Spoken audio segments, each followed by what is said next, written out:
Hey everybody, welcome to the Tongass Historical Museum. I'm Ryan McHale, curator of exhibits, and I'm with... Oh, I'm Ray Troll. Hi. Hey Ryan, how you doing, man? Doing good, Ray. How are you? Good. It's been a long few weeks here, but we're about ready to open, right? We are. Yeah. I'm really excited to get deep in the fossil record. Going back in deep time. I see what you're doing there. So we've been hanging out a lot. Yeah, so kind of a mind meld, but... We've been painting, we've been making mounts for dinosaur bones, and sort of figuring out where to put the artwork. But do you want to tell everybody a little bit about Cruisin the Fossil Coastline? Oh, right, yeah. Well, Cruisin the Fossil Coastline is an exhibit that grew out of a book project I did with a scientist, and his name is Kirk Johnson. I've known Kirk for 30 years now, met him at a museum down in Seattle. We did one book called Cruisin the Fossil Freeway, another book called Cruisin the Fossil Coastline, West Coast. The first one was more the Rocky Mountain states. And then there was an exhibit that grew out of that, but the second book also gave birth to this exhibit, which has been in 6 other museums, and this is stop number 7. And this is the first time it's in Ketchikan, right? This is the first time it is in Ketchikan. It's been on the road for about 6 years. So you brought it back home. Got it back home.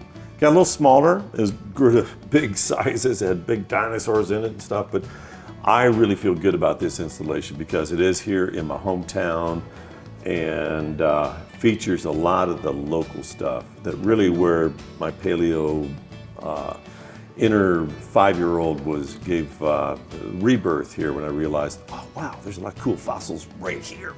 We decided to really focus in on Southeast Alaska, not just the whole West Coast, but really make it local fossils that are found from nearby islands. Yeah, and when I moved here 40 years ago, I thought this was kind of a fossil deprived kind of place. But as I started doing these projects with Kirk Johnson, he's at the Smithsonian now. Kirk began, his mantra has always been, fossils are everywhere. Like even in, what you may think is a fossil deprived kind of place, turns out that Southeast Alaska, as the years went by, just more and more fantastic discoveries, and those new discoveries are here at the museum. Nearby islands, Gravina Island. Yeah, even Revilla. Revilla, that's right. Yeah. One on Revilla. Kind of hard to do. This is mostly volcanic stuff here, so. Do you want to tell us a little about what's behind us? Behind you, Ray. Oh! Why, it's the geologic ages. I drew this actually for that first book with Kirk back in about the year 2005-ish or something, but this shows the geologic ages. And here we have Kirk way up there, and there's Ray pointing down, and there's our mythical dog. But, when we did the book, it was important to have just something that you could look at to see your geologic ages. And I began to learn these myself, and a lot of times I do drawings to kind of teach myself things. And I kind of knew these ages, but when I did this drawing, it really helped me figure out the ages. It's a pretty popular image now.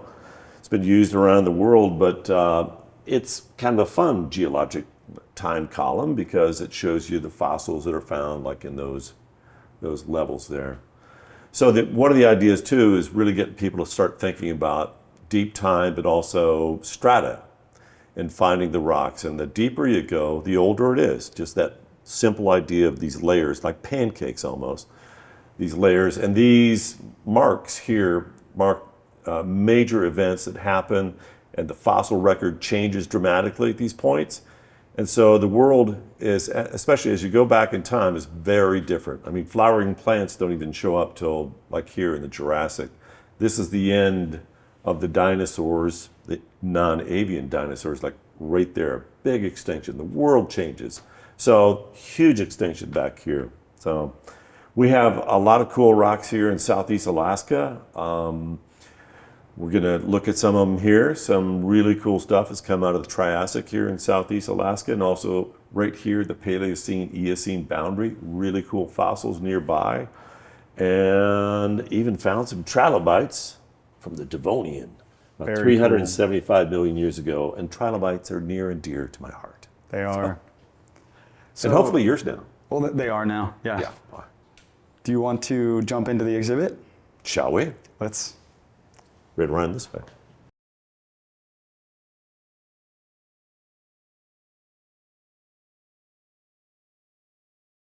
We were just talking about how, as we designed this exhibit, one of the little nuggets of wisdom that I was passing on to you, if it looks cool, just go with it.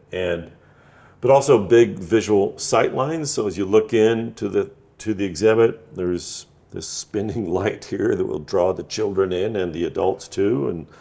But the big punchy graphic behind us, the title of the show. But then really, museum exhibits are basically show business with information. Yep. But the show business too, and show business, theatrical lighting. Putting on a performance. But also, trying to get your message across very quickly, and also just to give you a feeling too. And that's what was fun about designing this with you, is we thought about this space here, and as you walk in, it's almost like a cave. You're going back in time, and then you've got emerge here, but emerge into the fossil layers. And repeating this thing too of the layers. So the deeper down in time you go, the deeper you go, the further back you are in time. And you'll notice that there's a human skull up there, but there's dinosaur bones in this layer down here. And then as you go deeper, get down to the trilobites once again, and then there's a cheeseburger. Because I can't help myself. But you want to talk about this stuff? Let's do it. So this is one of the images I did for the book and for the exhibit, and it shows some interesting stuff. And actually, Ryan, why don't you tell them what it's all about? All right, I'll give it a try. This is the Great Alaska Terrain Wreck, and what we see is all the different terrains that have slammed up against the coast of North America. And throughout some of them, we've got islands that we might recognize, the Alexander Archipelago, and certain fossils are in specific rocks, right? Yeah, so pretty much like that. This is a terrain wreck. See, that's a joke, but it's a train wreck, see, as a terrain. Ray is full of puns. I like those wordplay, but the wordplay stuff, but the continent of North America as these big sections of rock and basically like subcontinents that are on the Pacific plate, they're actually in motion, moving slowly toward North America. So basically here in Southeast Alaska, we're in the edge of the continent, but these terrains are coming up and docking with North America, and then they grind under. They go under, so that oceanic plate is like a conveyor belt, just almost like at the grocery store. And you put the stuff on there and it goes in, it goes down, and it comes back. Yep. It's just like that. Nice. So it recycles itself, but you've got about 200 million years to get across, and then it recycles. And this is me, the artist, hanging out with geologists and paleontologists. But so these are actually in the order that they hit North America. But here in Southeast Alaska, there are these fragments. So in other words, makes you kind of look at the whole landscape here differently too, because basically Gravina Island is coming towards us. Slowly. And Revillagigedo Island is going this way. But what happens when that stuff subducts and it goes underneath the North American plate? I think you are right, it is a plate. So it comes under the plate, that's where it starts kind of grinding under, but mountains will rise because of those things. Volcanoes, we're in a volcanic area here. So a lot of the rocks here on this island are volcanic, but Gravina Island is a different story. There's Triassic rocks out there, sedimentary rocks, and this is Jurassic and Cretaceous volcanic stuff. You don't find many fossils in that. Do you know where some of these islands actually came from? Well, actually think of some of these Triassic rocks. I know, and actually the Devonian rocks and some different terrains. So there's different terrains, geologic formations. Think about them as like way beyond Hawaii, maybe even closer to Australia. They've journeyed all that way, but millions, hundreds of millions of years coming up here. So just to orient you in time too, we've done little numbers up on the top of the wall there, 56 million years ago. These are these rocks over here and these fossils. So anyways, it's a journey through deep time. That'll blow your mind.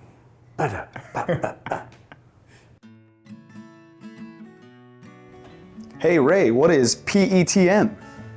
Why, Ryan, it's the Paleo-Eocene thermal maximum. What does that mean? Well, actually, after the dinosaurs went away, the non-avian dinosaurs, 66 million years ago, the Earth was a very different place after that. And the fossil record and all the geologists and paleontologists looking at it, we now know that it is perhaps one of the warmest periods that the Earth has ever experienced, about at the Paleo-Eocene thermal maximum, PETM. And what's interesting too is that there are fossils from near Ketchikan, basically, up near, maybe more towards Petersburg, but a number of islands have fossils from that period. And what's cool about it is that, you know, we talk about the ancient Tongass here, these ancient forests, but this is truly an ancient forest because it was 56 million years ago in that area. This was, there were palm trees here, and there were broadleaf trees here, and there was this one type of conifer that would actually shed its needles, and the forest is pretty much made up of that. It's called metasequoia. And scientists thought that they had gone extinct. Their fossils were like all over the place here in North America and other places, but they disappeared from the planet until Hold your breath.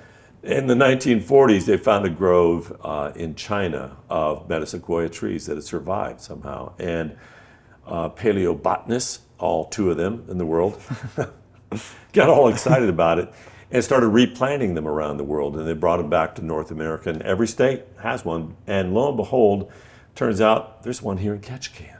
Really? Yeah, just right up the hill here. Wow. And I was drawing this scene of that Paleocene, Eocene forest with the palm trees and stuff.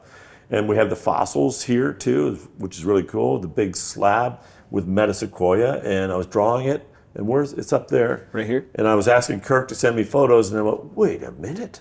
There's one right up the street, and one up the street. But what's cool about it is a conifer that sheds its needles, kind of like a deciduous tree. So I go up every winter to see if it's shed its needles, and there they are in a huge pile. And then every spring they come back, just like a deciduous tree. And there's a chunk of a palm tree from 56 million years ago right over there. And here's a chunk of that ancient Tongass, the truly ancient Tongass floor right here. And we put a little sprig of the metasequoia that's up the hill here from us. Very cool. Even cooler, wait for it, there are footprints that have been found in some of these ancient forest floors, these fossils, and little footprints of little tiny horses. So five-toed horses, four-toed horses wandering through. This one doesn't have any footprints on it, but also some of them seem to have the footprints, appear to have the footprints from a giant terror bird depicted over there. Right here? Yeah, Gastornis. And their footprints have been found in these Eocene rocks up and down the coast, and but the complete fossils of them have been found in Wyoming. And it's like a 8-foot tall terror bird. That does seem pretty terrifying. Yeah, I don't think you want to run into one. No. Hence the name terror bird. Pretty logical. But over here, there's more. More. We are here in front of a big map, a fossil map of Alaska. And when I did the book with Kurt, the Fossil Coastline book, I did a map for California, Oregon, Washington, British Columbia, and of course, my favorite state, my home state, Alaska. And everything that's on this map, with the exception of all these things out here in the water, it's like they have arrows pointing back. But with every creature that's depicted here, that they're not just randomly put there, that they represent a discovery in that area. So this is kind of, if you will, a treasure map of all kinds of cool stuff. But this took me almost a year to draw. I did pencil drawing first, and then I did pen and ink over it. And then I scanned it at Frontier Shipping here in town. And I cleaned up that scan, and I handed it off to Grace Freeman, who I've been working with digital coloring. And Grace did the digital coloring on this. And so the Ichthyosaurs from Gravina Island are depicted down here with little arrows pointing back. We're going to talk about this beast in just a little bit. There's the palm trees that I was just talking about, the palm fossils. They're also found up here and then also up around the Anchorage area too. Yeah, up in there. So that's the Chickaloon Formation. But also we have giant short-faced bears, and then way up north, dinosaurs. But also, I'm always thinking about my next meal. You know, I am trollish about that, and I like to know where it's coming from in case, you know, I've had a good burger in a certain place. I just like to draw them too. So, so you'll find 9 cheeseburgers on this map, and there's more burgers elsewhere here in the exhibit, but kind of a fun thing. And you may wonder why I do that. Why, Ray? Good cue. Why do I put them in the exhibit? So they're in there, but they're also there. But I think, you know, it's kind of fun. In a way, it's like finding fossils. There's the joy of discovery.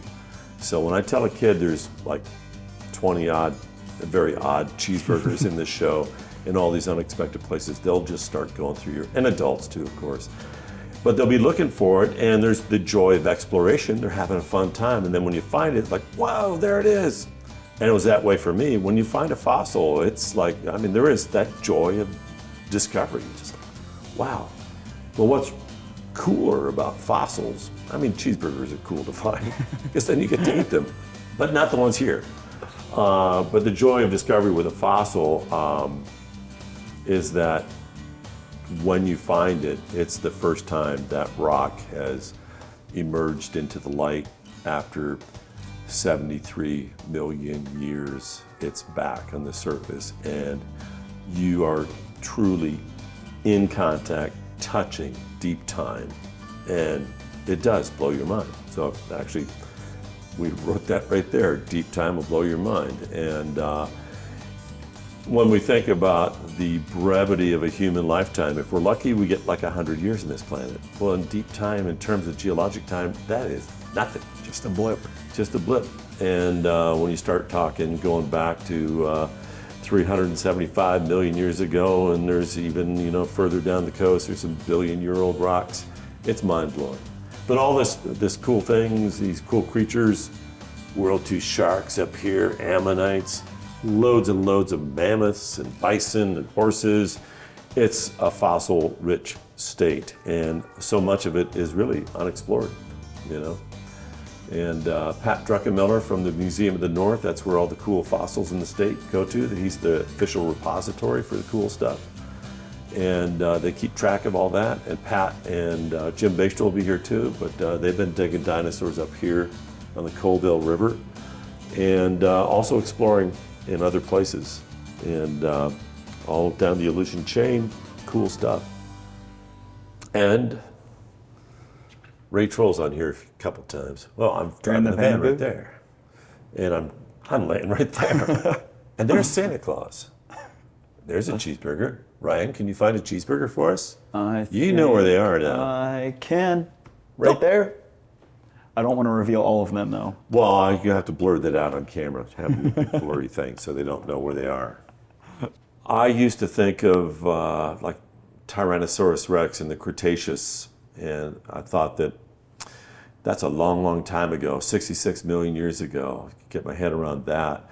But then I thought that maybe T-Rex lived for all of the Cretaceous, you know, like 50 million years. No, T-Rex came and went in about a 1 million year time span. And the idea that these creatures are evolving and changing, and then there's these big resets that happen in the planet. And that's what's really interesting, you know, as I nerd out and go back into deep time, is the Earth resets, boom, when catastrophic events happen. Things like huge volcanoes happen.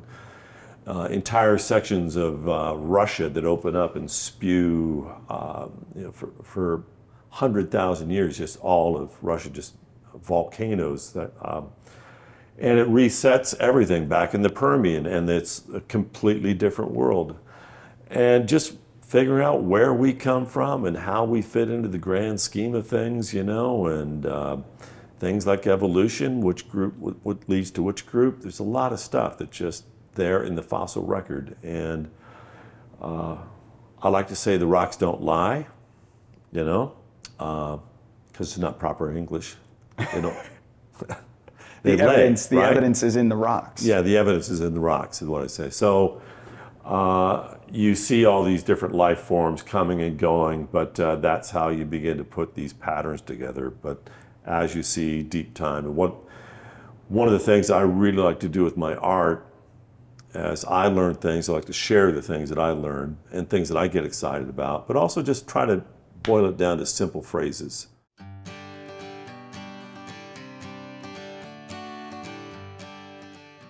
This is Alaska's Tyrannosaur, the Nanuqsaurus. It is a Nupiaq. It means polar bear lizard or polar bear reptile.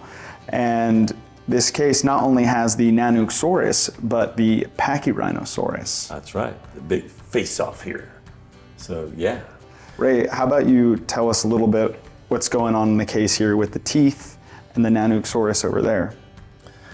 Well, Nanuqsaurus is Alaska's Tyrannosaur. They're in the Tyrannosaur family. It was around on the planet before Tyrannosaurus. About 3 million years. Probably ancestral to it. Northern form, and by a few million years.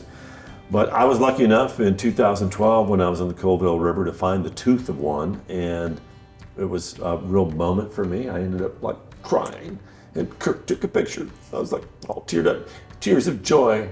But really, it was a lifelong thing. I had that real moment of discovery, and it was very emotional for me. But like lifelong paleo nerd, I finally find the tooth of a Tyrannosaur.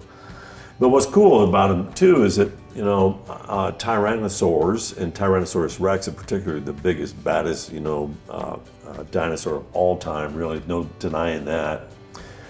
Massive teeth with real deep roots, but when they would bite through something, they'd oftentimes break a tooth. No problem, they have another set, just growing in another tooth and come in right behind it. And so that tooth that I found had been broken off as it chewed on the corpse of a dinosaur, or maybe even ripped through the living flesh of a dinosaur, which So having drawn dinosaurs pretty much my entire life, I found that when I drew this Nanuqsaurus here's a Nanuqsaurus right here. And you know that you're in the zone when you're making sound effects. So when I drew it, there's a couple here, this one here, there's one there, there's three. It's a trio of Nanuqsauruses, 1, 2, 3, but the third one is chewing on a poor dead duck-billed dinosaur. But I was making noises. And T-Rex has only 2 fingers. Nanuqsaurus had 2, but kind of still had the third one that hadn't quite evolved away. So a little nubby thing, but yeah, there's a drawing here that I did the day after I was up in the Colville River, and then a couple. Actually, what's cool is that as an adult who's does a lot of paleo art, I can buy dinosaur toys with impunity and not be judged. All it's for an art project, but I've loaned my toys to the exhibit, but they're no longer toys. They've been elevated to the status of model. They're now a model. Much like me. What's really exciting about this case too is we have a Nanuqsaurus tooth that has been broken off next to a T-Rex tooth for size comparison. And then you can see the long root growing out too that the Nanuqsaurus doesn't have because it broke off. And there's a vertebrae from a Pachyrhinosaurus over there. And that's right here. Pachyrhinosaurus, and it's related to Triceratops, the much beloved Triceratops, but this is the Ceratopsian dinosaur that has been found in Alaska. Many skulls of them actually up in the North Slope, and they had a big blunt thing, kind of almost like a brick in their nose. Its name means thick-nosed reptile. Thick-nosed reptile. Pachyrhinosaurus. This, although they're so tiny, is really one of the coolest things, I think, in here. Why is it so cool, Ryan? It's because it's the Troodon tooth, and it means wounding tooth dinosaur. And if you look close at this magnified tooth, you can see all the serrations. So that's a magnification of one of these teeth, and there's a whole bunch of them there. These are also broken off too, aren't they? They are. All the better to chew in the bones and rip into the flesh. All right, we're getting into this too, maybe a little too much. But these this is the raptor. This is Alaska's raptor. So as you come around the bend, I like to just hand paint it. Raptor teeth, exclamation point. But Troodon, means wounding tooth. And it turns out the Alaskan troodons, or troodons, depending upon the part of the country you're from, are actually larger than those found down south. But these guys were the midnight ramblers. They were out in that long polar night. I mean, that's the thing, is that there were no polar ice caps probably at that time, and where these dinosaurs have been found are very close to the North Pole, but they had to live in 6 months of darkness, which is... That's tough. These guys had very big eyes and very sharp teeth. Would you want to run into them? Not in the night. Not in the night or the day. Raptors. Raptor. But over here, I say a Gruneluk, you say a Gruneluk. I say a Gruneluk, you say a Gruneluk. I think this is my favorite dinosaur from Alaska. I don't want to sway anyone's opinions about all the dinosaurs we have here, but the reason I love these dearly departed duckbills. That's got a nice sound. It is. New t-shirt. Dearly departed duckbills from 73 million years ago. A Gruneluk. It's Inupiaq for ancient grazer, right? Pat Druckenmiller, my buddy, who will be here soon to give a talk at the Discovery Center. He's the one who named this. He worked with the Inuit elders, Inupiaq. I always get that. Inupiaq elders to get their blessings on naming it. But these are the bones that are found in vast quantities up in the Colville River in the Cretaceous rocks there, and most of them are actually juveniles. So they're either in a big herd, or maybe they were being cared for by adults in big groups, because they all died together. But when you're up there walking along the river, you will see these bones coming out of the hillside, but also when you start getting into that bone layer, it's pretty much solid Gruneluk bones. I just love the sound of it. Gruneluk. Gruneluk. Gruneluk. And actually at the drawing table, you can make it the Gruneluk hat, or a Nanuqsaurus hat, or a Troodon hat, or a Pachyrhinosaurus hat. But in this case, this is a teenager, actually a subadult, and in the other room we have the entire leg bone of an adult. And actually on the side of the museum out there, there's like a life-size adult running around. A Gruneluk duck. Is it a Gruneluk duck bill? And when I was up there in 2012, I found a bunch of these bones down here, and they are officially part of the University of Alaska Fairbanks Museum of the North collection. They're loaned to me for the Troll teaching collection. But my buddy Kirk was in the next hole over next to me, and he had a very neat little hole that he dug. And I just remember that day forever, because he was just, oh, there's another one.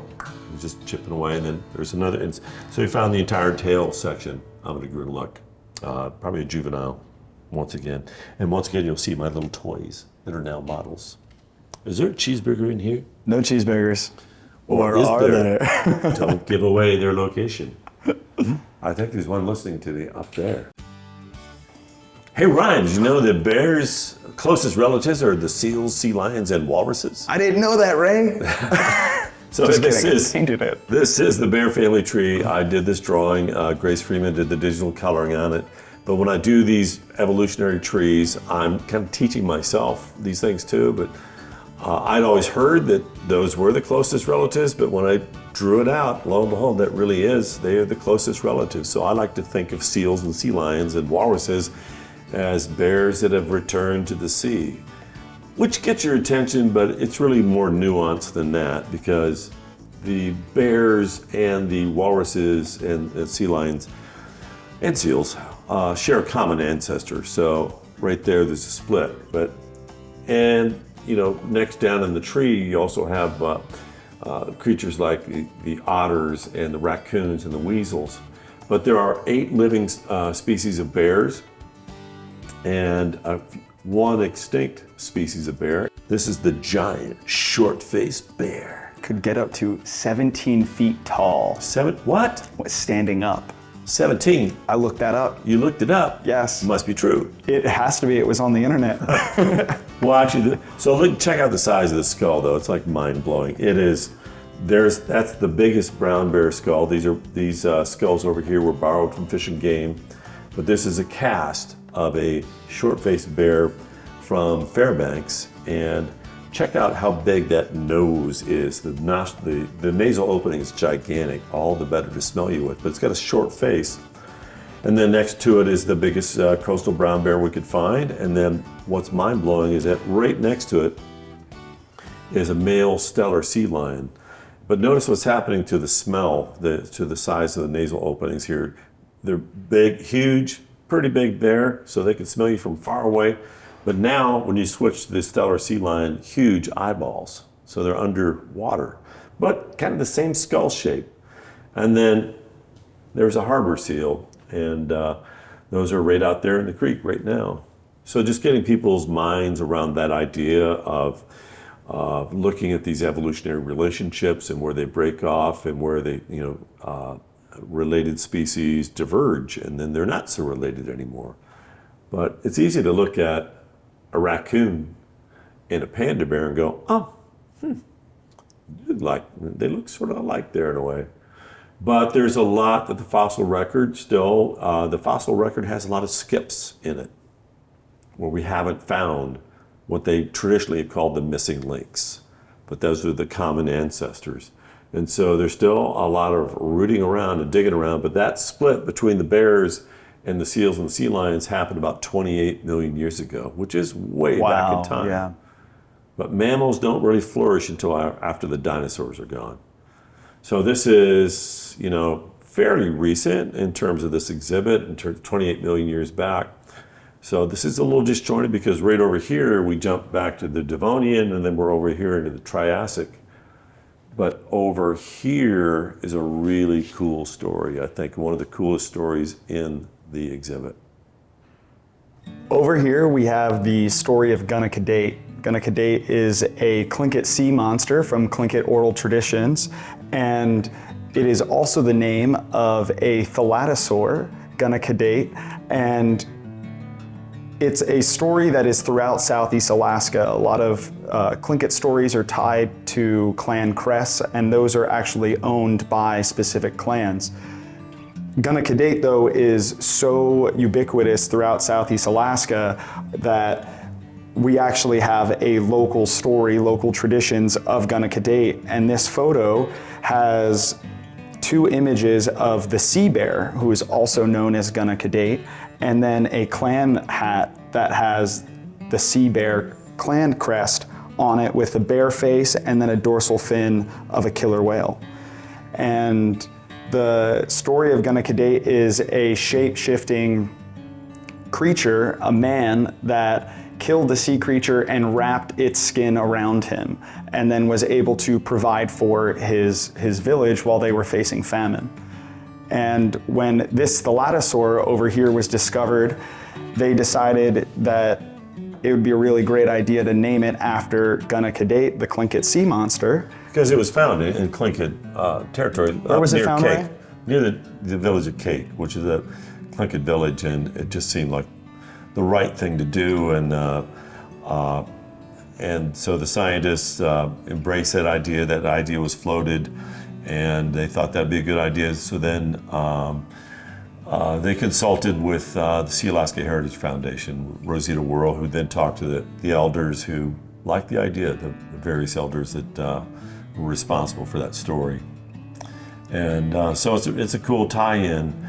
And what's amazing about this is a sea reptile. It's not a dinosaur. So it's the only one that's ever been found of this genus and this species. This is a super rare fossil. Only one. There's no other one in the world found near the village of Cake, just north of us here. And that's a cast over there. The university wasn't about to loan the fossil to us. Their only fossil of Their this only animal. fossil in the entire world. But it was sent to us from Pat Druckenmiller Museum of the North. Worked with him, but it was just basically a white piece of plastic. And then local artist Terry Piles, who's much more patient and very quick painter, he painted the cast to look exactly like the original fossil. I might argue that it actually looks better than the original fossil because it really pops out the contrast. And Terry did a wonderful job. So in this section here, there's actually The artwork of Robert Mills, who's from the village of Cake, and he's a Tlingit carver and artist of amazing abilities. And he agreed. Actually, at the time the paper came out describing the animal, Robert did a piece of artwork too that came out with a scientific paper. And then there's my illustration of what I think the animal looked like, and I work with Pat on that. So this represents the Tlingit story, and there's the scientific reconstruction, if you will, and then Terry Piles doing that, painting that cast. What's exciting about the name too is it's the first time that a Tlingit name was given to a scientific naming of an animal. Yeah, ever. So it's a cool thing. It's a wonderful thing, and really tying the landscape and literally the rocks with the culture. Definitely. And when we did the exhibit too, and I talked to Anita Maxwell, and I was first kind of discussing the idea, pitching around the idea of that, well, this show has been on the road. It's kind of cool to bring it back here. Still got some of the originals, the dinosaurs and stuff.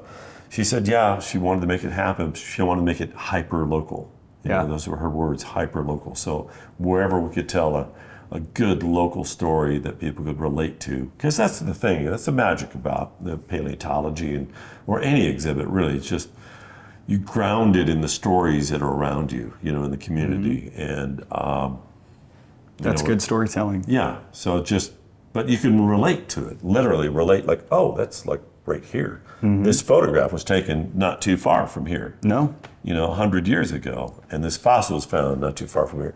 One of the coolest things, I think, this all cool. This is really cool, but I got to participate in a fossil hunt over in Gravina Island in 2013, and actually also with scientists. With scientists under supervision. I have to be supervised at all times. In fact, my parole officer let me out today. No, anyways, I got the beeper on me. No, I don't. But I got to go along in 2013 to go on an expedition over to Gravina Island. It's a big old island. And actually in 1993, we'd found a fossil there too, Jim Bagestol and I. But this time Pat Druckenmiller and Kevin May came, and we found, I should say they found, because I can look at that beach all day and like, wow, oh, what? And Jim walked over and said, bingo, here it is. And just a little thing was poking out, but it turned out to be this really cool fossil.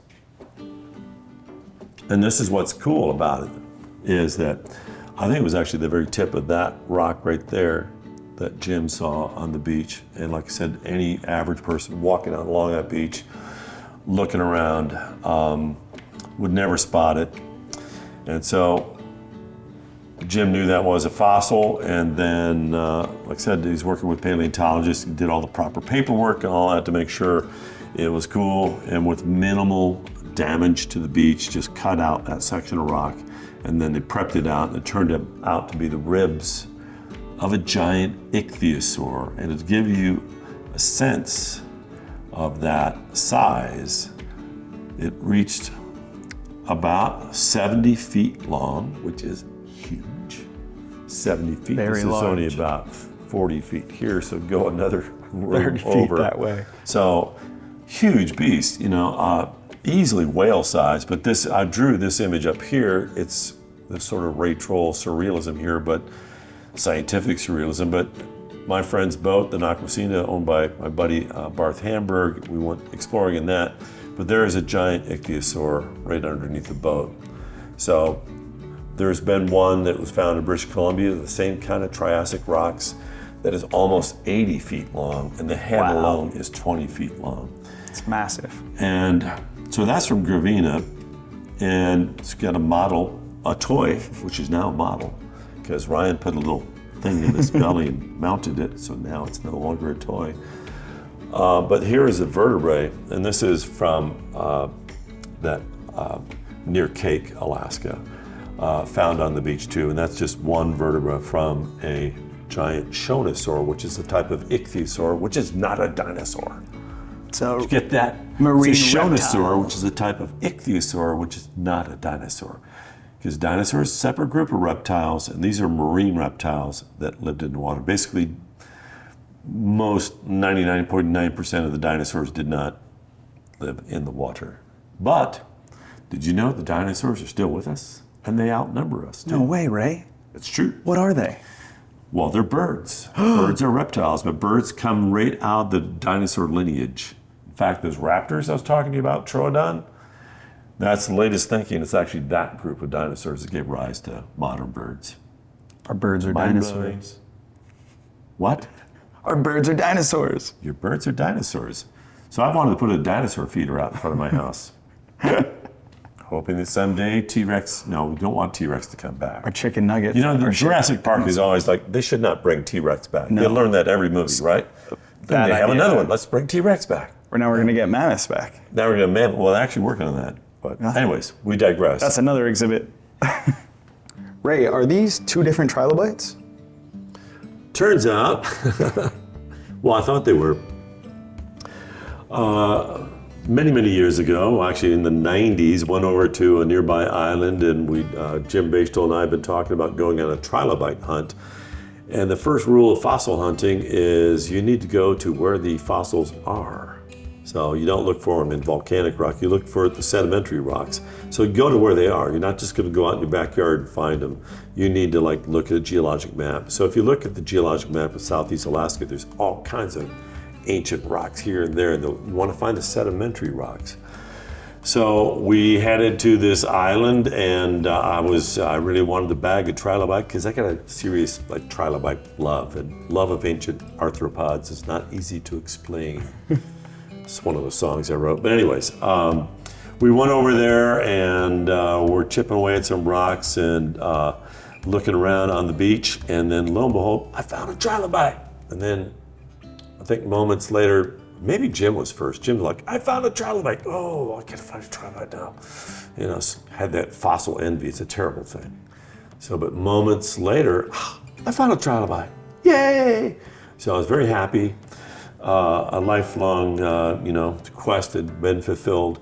But then when we're headed back to Ketchikan on the boat, I was looking at my trilobite, which is sort of an Audi, and Jim had kind of an impression of one.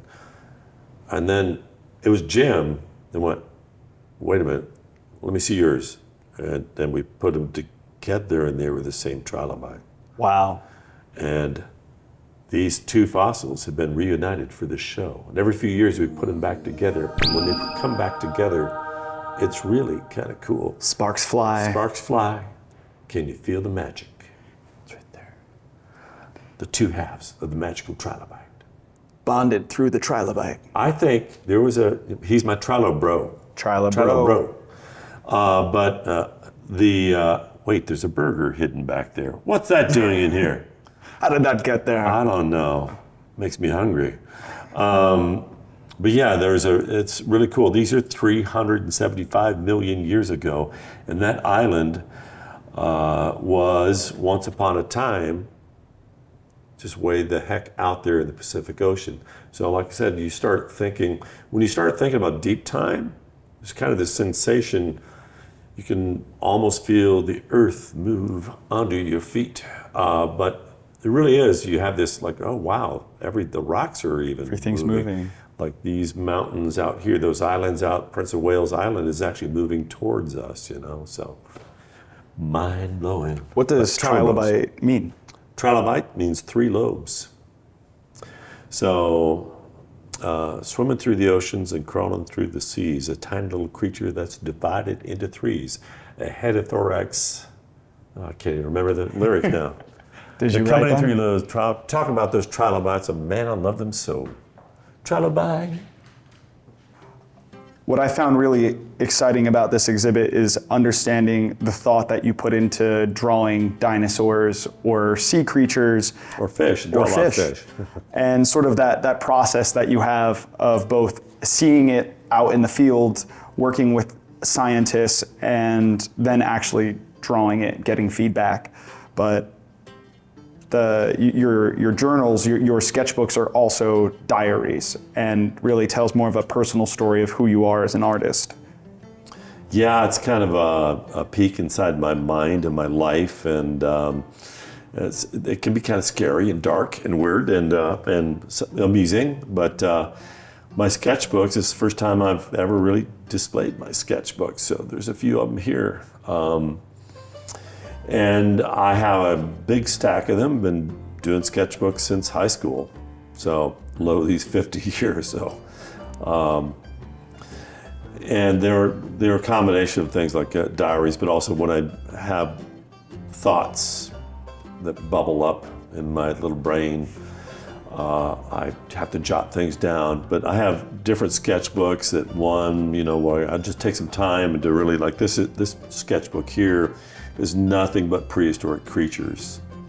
And I want to make every one of them nice, so I do a little pencil drawing first with using a very light pencil and then inking them in.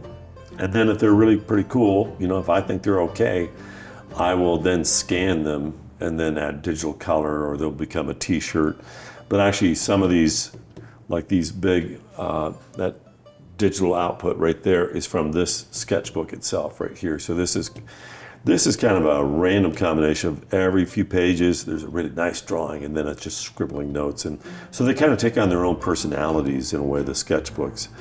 And other times they're just kind of random chaos. But I generally have 3 sketchbooks going at any one time. I'll have one by the bed, wake up in the morning, what? That was a cool dream. Or you're laying there half asleep or half awake, and some kind of thing will occur to me, and I'll just want to jot it down, because these ideas come and go, or maybe even a song fragment or something like that, or a phrase, or a goofy t-shirt idea. And it's basically the t-shirts that sustain me, really, and I love doing them. But I wait for them to come to me. But I have one by the bed, and then I have one in the studio, and then I have one that travels with me. So sketchbooks, and so it's cool to show them, but it made me really nervous bringing them down here. So under lock and key. Under lock and key. Don't get any ideas. They're not like Da Vinci's sketchbooks or anything, but you have to look at them with a mirror to read it. Bill Gates bought those, right? Really? Yeah, the Da Vinci sketchbooks. Yeah. Just I do a little scribble. So, anyways, so it's cool to see that, and you can kind of see the process where I'm working stuff out here. These are little kind of thumbnail sketches, and actually this is an output, a scan from a page in here that tells about the day that I found that Ichthyosaurus tooth, and the day that moments before when Kirk found it. So there's a little diary entry here from the 27th of August, Monday, 27th of August, 2012. So I was the troll in the hole. About 30 minutes in, Kirk found a perfect troodon tooth, and about 10 minutes later, I found an Albertosaurus tooth. That's a Tyrannosaur to the average guy. I was elated, to say the least, a real moment. I think I had tears in my eyes. We high-fived it. A very happy day. I am tired, dirty, and oh so happy. So it was. And at the times, as the word science changes, we didn't think that it had just been lumped into being called an Albertosaurus, which is a Canadian dinosaur further south, about the same time period. But since that day, the scientific papers came out identifying Ichthyosaurus as its own unique Alaskan species. Several things about the bones that are very diagnostically different than an Albertosaurus. So, but here at the time, I didn't know. But it's just cool to have these, memories that just write them down. I encourage everyone to have some kind of journal or some kind of sketchbook going, just a catalog of your life, so on display. Hey everybody, thank you for coming. Come check out Cruisin the Fossil Coastline on display at the Tongass Historical Museum until January 2024. Deep time will blow your mind. Whoa, I like this trilobite light, man. Going to the light. Don't go, Ray, don't go. Creature that divided into 3. threes, a head, a thorax, and a tail coming in 3 lobes. I'm talking about the trilobites, and man, I love them so. Trilobites, trilobites, trilobites, trilobites, trilobites, trilobites, trilobites, yeah.